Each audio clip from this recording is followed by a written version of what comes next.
welcome back to Julia Magique. This is Eloise. I teach in a university where one of my courses is English speaking. I've noticed 3 types of common concerns of my students. First, how do you speak?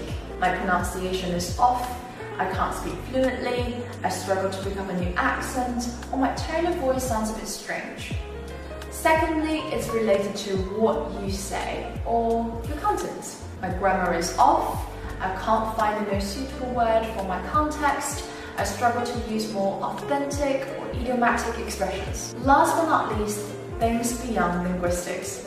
Many of my students lack confidence when they speak English, and when they need to start a conversation or talk to a native speaker, their brains just go blank and they don't know what to say. Why did you choose that course? For example, when you take an IELTS speaking exam, you need to talk for a few minutes, but if you get stuck, you don't know what to say and you end up losing points. Or when you're in a conversational situation, it might be quite awkward if you can't come up with any topics to really share with people around you. Right, let's delve into the 3 solutions I have for the 3 challenges. Number 1, practice with native English teachers.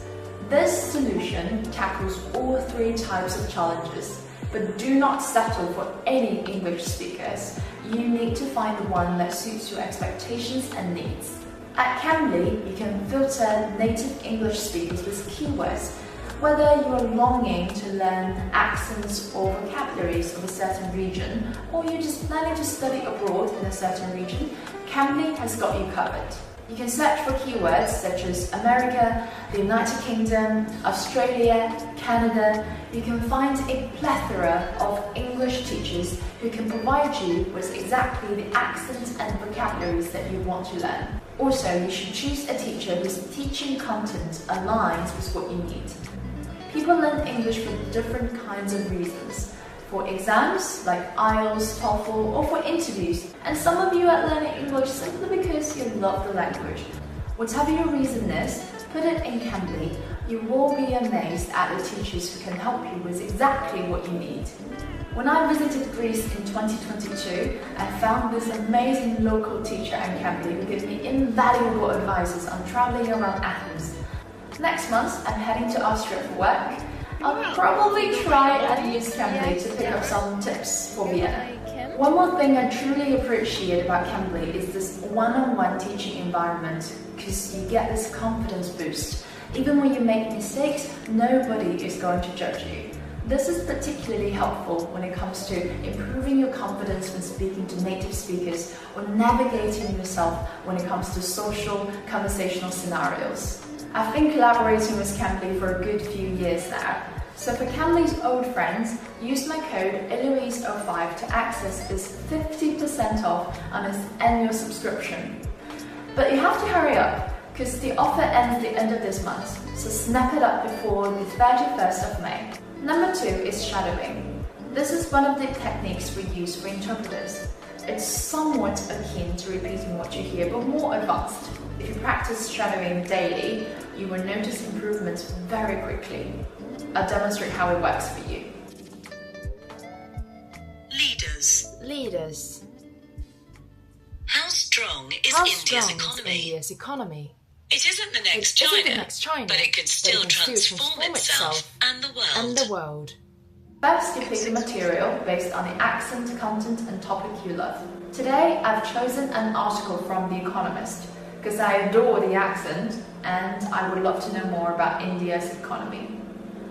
Ensure you have the correct transcription available. You don't initially need it for practice, but you will need it for correction. If you're trying it for the first time, start by listening or watching the material without the subtitle or transcription. Usually I skip this step and just jump right into it. If you find yourself getting stuck, don't stop and don't pause, just catch the next phrase.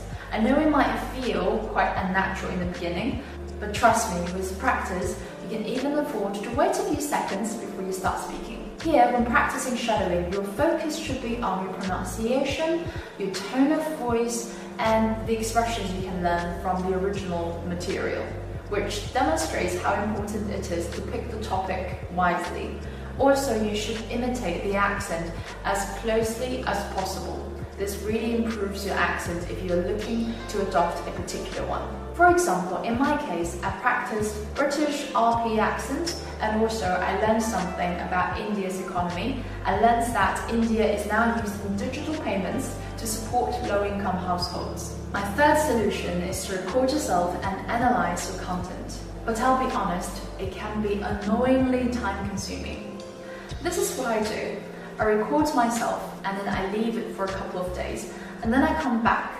This little gap allows me to listen to what I have spoken with a fresh pair of ears. If you listen to it right away, nothing really feels strange usually. I'm sure you can relate to that. But if you leave it for a couple of days, magic happens. Look out for grammatical mistakes. Has your tense been consistent? And also, have you been using the correct collocations? By collocations, I mean how words go with each other to form fixed terms. Do you say heavy rain or do you say thick rain? Do you say discharged from hospital or do you say released from hospital? If you want to know more about collocations, I have put a link in the description box where Cambridge Dictionary has explained collocations in the best way possible. So definitely check it out if you're interested. And also whether you have inadvertently misled your audience. The difference between I did my hair or I had my hair done, they mean completely different things. The first means you did it yourself. The second means someone did it for you. There are quite a lot of things to look out for. By the way, if you're using Cambly to learn English, your class recording can be a really good material for you to analyze and review your mistakes and things you've learned in class. Right, so these are the 3 solutions I want to share today. I hope you can give them a try and let me know how it goes. If you like this kind of video, definitely let me know by giving me a thumbs up. I will see you in my next video. Bye!